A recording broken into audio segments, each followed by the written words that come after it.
বিশ্বজুড়ে চরম আলোচনা শুরু হয়েছে ইসরায়েলে মার্কিন সেনা মোতায়েনের সিদ্ধান্তকে কেন্দ্র করে।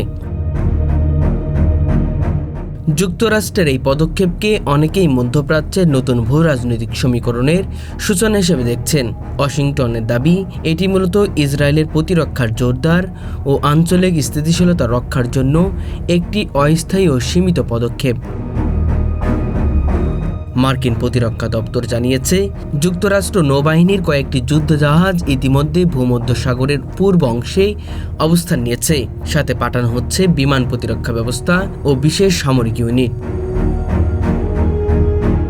যুক্তরাষ্ট্রের এই উপস্থিতি মধ্যপ্রাচ্যের মিত্রদের আশ্বস্ত করলেও ইরান, রাশিয়া এবং তুরস্কের মতো দেশগুলো এই পদক্ষেপকে প্রচারণামূলক ও বিপজ্জনক হিসেবে বর্ণনা করছে। তাদের মতে মার্কিন সেনা মোতায়েন মানেই যুদ্ধের আগুনে নতুন ঘি ঢালা।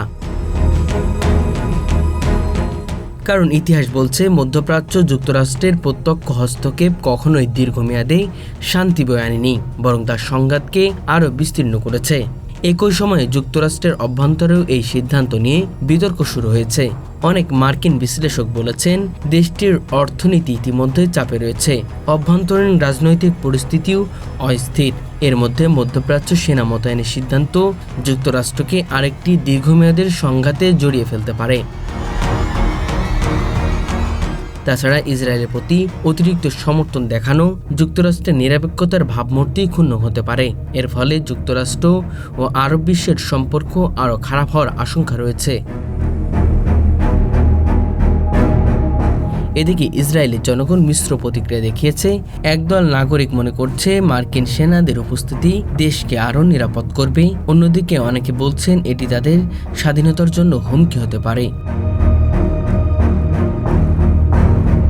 সব মিলে বলা যায়, ইসরায়েলে মার্কিন সেনা মোতায়েনের সিদ্ধান্ত কেবল সামরিক পদক্ষেপ নয়, বরং এটি একটি বহুমাত্রিক ভূ রাজনৈতিক বার্তা। এটিকে যদি উপযুক্ত মিত্র হিসেবে ইসরায়েলকে রক্ষা করার ঘোষণা, অন্যদিকে এটি মধ্যপ্রাচ্যের মার্কিন উপস্থিতি জোরদার প্রতীক। তবে এই পদক্ষেপ শান্তি নাকি সংঘাত ডেকে আনবে তা এখন অনিশ্চিত।